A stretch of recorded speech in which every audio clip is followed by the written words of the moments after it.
we gave him a homework assignment to dive in on Washington's offensive line because, Will, the perception is that they've been kicking butt. And the numbers that I look at and care about, things like ESPN's run block win rate, pass block win rate, PFF's grading, all very, very favorable. Some of them top 5, some of them top 10 for the Commanders to this point. So what do your eyeballs tell you when you watch them? Well, my first impression is when you gave me the list of the interior 3, which I'm familiar with these guys. I also appreciate you spelling their names with the pronunciation attached to it, like Nick Allegretti, Tyler Biadasz, Sam Cosme. So hopefully I didn't botch that too much. Crushed them. But you did it. But no, those guys are all big men. You know, they're 6'4", 6'5", 320. I think one time when I was training for the combine, I got up to 320 at my highest ever, but that was when I was juiced up on creatine and eating that macaroni grill every day and just bench pressing and squatting. So I think I played more at about 305, 306. These guys are all north of 310, if not 320 plus. And the thing that I noticed about the way they block, especially in this scheme, is it's not as much outside zone like the Shanahan era. These guys are doing smash mouth downhill football. It's called the gap scheme. That's powers, it's counters, it's traps. Obviously, they mix in a little bit of the zone read. So their version of the zone game is just a simple sort of inside zone that's more the vertical zone, and then the quarterback can read it on the backside. But I completely agree with your analysis that these guys are moving other humans off the ball, to the quote Russ Grimm. They are men, and they're moving another men against their will backwards. So if you can move the defensive line off the spot a yard or two, that is huge in the NFL because most of the time you're getting a stalemate at best. But if you can move the line of scrimmage back a yard or two, and then your running back is going to get 3 yards in a cloud of dust every time. If he makes somebody miss, now you're looking at those gash runs of 10, 20, 30-plus yards. So, Will, kind of two-parter here, and feel free to tell me I'm wrong at any point in time.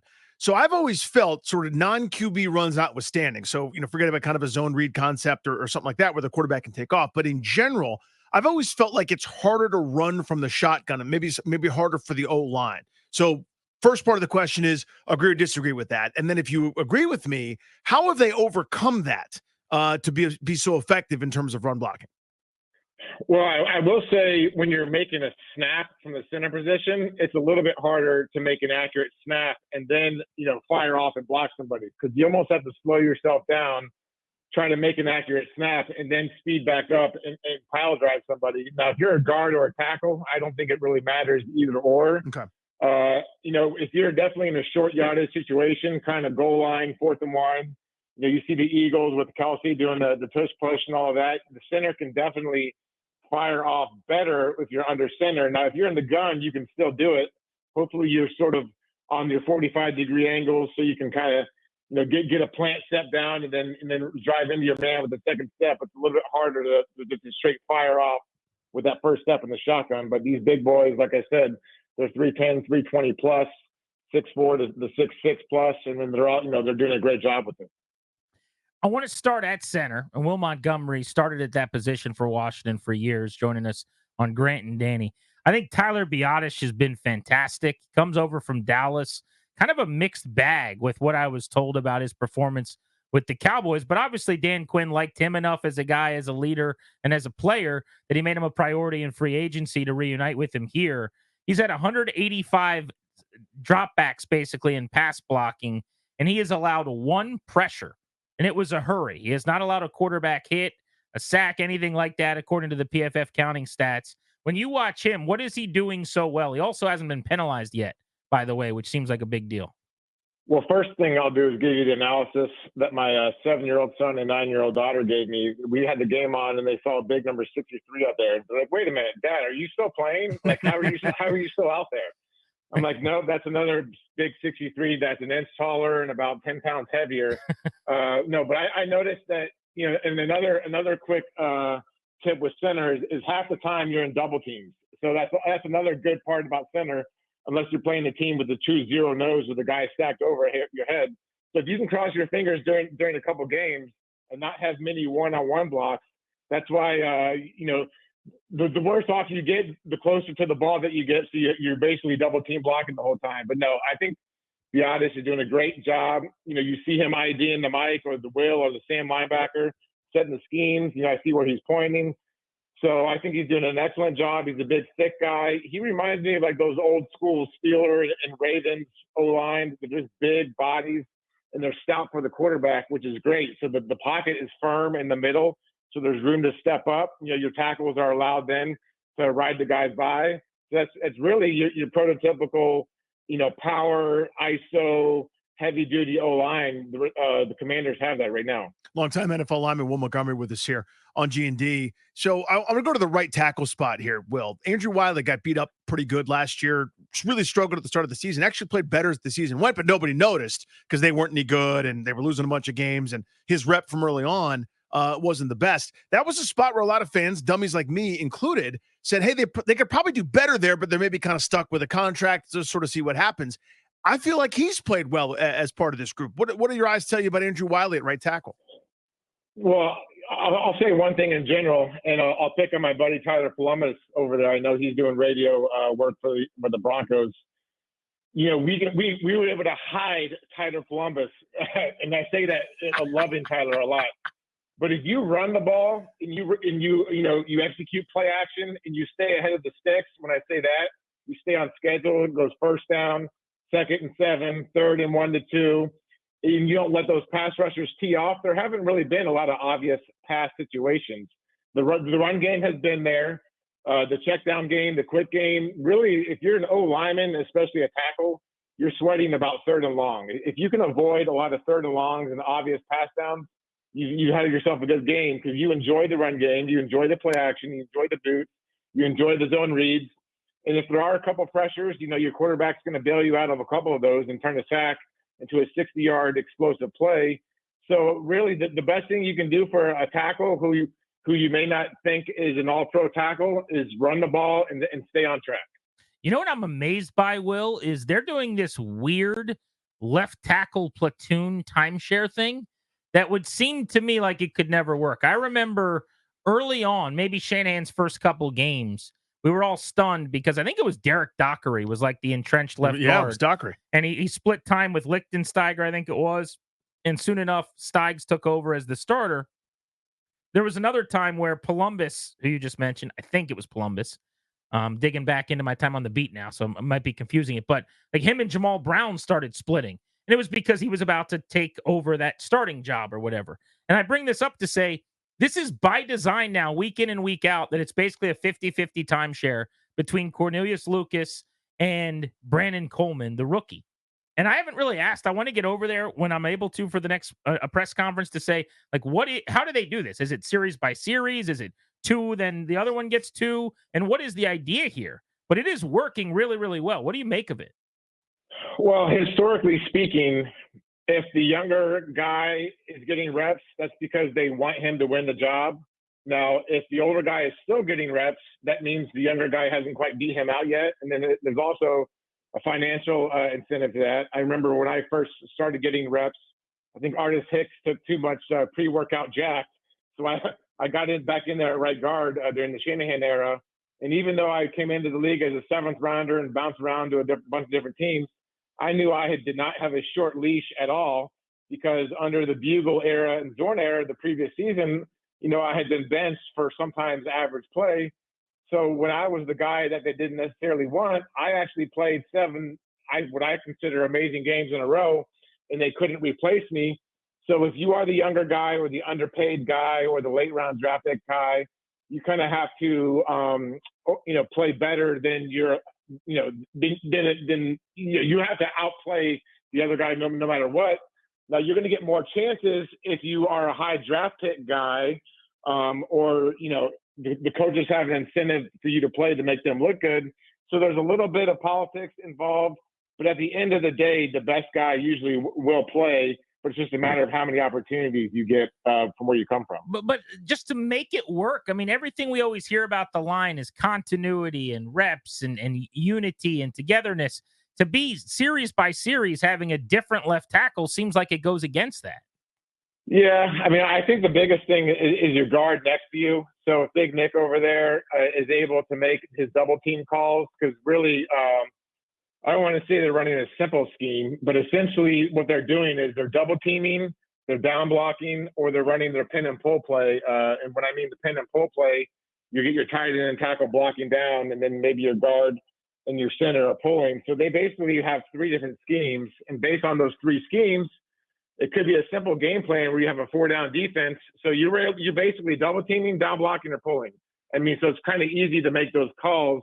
Now it gets a little bit trickier in the pass protection game when some of these exotic blitzes happen. Or I remember watching the Eagles years ago when you had Evan Mathis and their left tackle. They used to set on different levels. When I say that, the guard may set tight to the line and the tackle may deep set. So there's things like that where in the third and obvious pass situation, you want to make sure that you're in sync with both guys either sitting on the line or both guys sitting vertically off the ball to make sure some of those twist stunts don't come into play. So I think, yeah, it's more of an issue in the passing game, but they've been avoiding a lot of these obvious third and longs and playing catch up. We haven't seen the Commanders down too often. That's really when you can kind of see the holes in any kind of communication in the O-line play. Will Montgomery with us here on Grant and Danny, breaking down the Washington Football Gentlemen's offensive line after a long career. Will, I just sort of wondered in general here, like I'm sure it's like a trade-off, right? But good and bad. I'd love for you to go through it. What it's like blocking for a quarterback that's this mobile, right? On one hand, the statue back there, you know where he's going to be, but so does the defense. On the other hand, you know, when the target is for 3 steps and you're still blocking and you can kind of tell that the guy hasn't thrown the ball yet. Like, what are the challenges they're in and what are the benefits of it, of blocking for a guy that's as mobile as Jaden Daniels? Well, I definitely block for both types. And let me start with your question, doing it the other way. When I was in Denver in 2014, blocking for a non-mobile quarterback named Peyton Manning, he got that ball out in 2.5 seconds. We led the league in the least amount of sacks given up, but really it's because that ball was out in 2.5 seconds every single time, no matter what. And even if instead of throwing it away, sometimes he would just fall to the ground and take a sack. So half of those sacks, he was just diving to the ground. On the other side, obviously, with a mobile quarterback, he's going to save you a couple of times. I mean, in this past game, obviously he did his Houdini trick and got out of a couple of sacks, and some of those turn into explosive plays. So the play will be extended. And then conversely, that might accidentally add on to a couple sacks later on. Because if that ball is being held on to more than 3.5 seconds, or if the quarterback is setting back to like 10 plus yards, then those sacks are really on the quarterback. If he's hanging in there at 7 yards and that ball is out within 3 seconds, then those sacks are usually on the O-line. But also some of these blitzes that we're seeing, if you only have 5 or 6 blockers, including your back, and they're bringing 7, then you are hot. I know there's that big play this past week where the defense brought an extra defender off the right side. That should have been a sack, or if it was Peyton Manning, he probably would have thrown it away or just thrown it to the ground. But our quarterback here, Jaden, was able to get out of that somehow and make a 60-yard pass down the field. So I think really sometimes it helps. Sometimes it may add to the sack total. Sometimes he'll get out. So it just kind of depends. Will Montgomery with us on G&D. What's something that you get annoyed by or that you see with a lot of even media members, but like people breaking down a play or maybe an analyst on a game, blaming something, you go, well, that's not quite right. Like, what is something fans, media don't always understand about the O-line? Well, a big thing I think is who to blame the sack on, because they think media and even Pro Football Focus. I spent a year with Pro Football Focus also a couple of years ago, but they don't understand pass protection schemes. It's not just like you're playing Madden and you step back and you take most dangerous. You generally go to a specific person, whether it's the middle linebacker, the strong backer, the weak backer. Sometimes you're sliding out to the nickel will. There are some cases where you're sorting strong or you're sorting weak. There's other times when the running backs check their assignment and then they leave, but sometimes the running backs leave early and their guys come. There's other times where the line see that their guys are not coming, so they kind of try to come back in late to help out. But in actuality, that's not their guy. If they happen to get a sack, the line is bonus in that case. So even like somebody like me, who I think I understand protections well, I can't be 100% sure on who to assign some of these sacks to. But the media and even Pro Football Focus at times will automatically give a sack to somebody who came inside their gap just because, oh, why would you block it in there? Why wouldn't you block that stand backer blitzing in the D gap? Well, probably because it wasn't his assignment on that play. He was either supposed to throw hot, or that's the backs guy, or some other circumstance was the case. Well, only a minute or two left here with you, buddy. Give us something to kind of look for here going forward. Just a couple of your keys to maybe sustain this thing or even get any better on the offensive line. What are some things that you're kind of going, I got this circled and I want to see how they do? Well, you know what I'm encouraged by, especially with the offensive coordinator, Cliff Kingsbury, is I'll see a play where there's a pulling part play, like I mentioned, the pin and pull, where, your tackles and tight ends are blocking down and you get some pulling parts outside.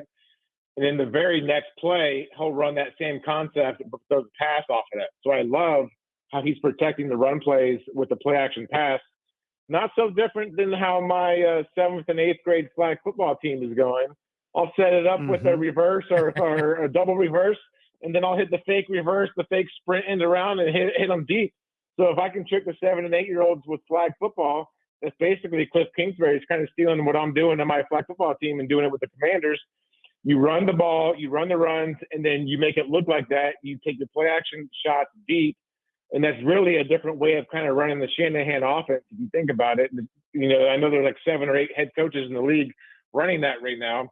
The run, play action off the run. Cliff is doing it as well, but he's doing it in his own way where you have a mobile quarterback. There's a few more reads in there. Sometimes the quarterback, I've seen him pull it a few times where maybe he shouldn't have pulled it, but more times than not, when he pulls it, it's a good choice. And I love how Cliff is protecting the runs with the play action shots off of those runs. Will, do you do any consulting? I'm consulting right now with you guys. Okay, because my 6-year-old, his flag football team, between me and Coach Matt and Coach Luke, our offense is, guys don't remember where to line up and everyone just kind of runs forward, even if they're getting the football on a reverse. Like, we can't get them lined up right. So if you can come out to a practice or two, that would help us. Well, when in doubt, just kind of kick them a little bit, kick them in the butt. And then, right. In all honesty, sometimes when I tell these 7 and 8 year olds what to do, and then 1 second later they ask me, where do I go? Sometimes I'm like, I don't know. Like, I literally just forgot, and I told you 2 seconds ago. Right, I literally just told you. I'm telling 5 kids where to line up. There's a center and a quarterback, and we're in the 5-on-5 league. And yes, that sometimes can get a little bit dicey. Well, great info, man. Love a good breakdown on the O-line. We'll have to take inventory on how they're looking again here in a few weeks. Thanks for the time. We appreciate it. All right. Thank you, guys. Yeah, really good. That's our buddy Will Montgomery, former Redskins offensive lineman in town on Grant and Danny.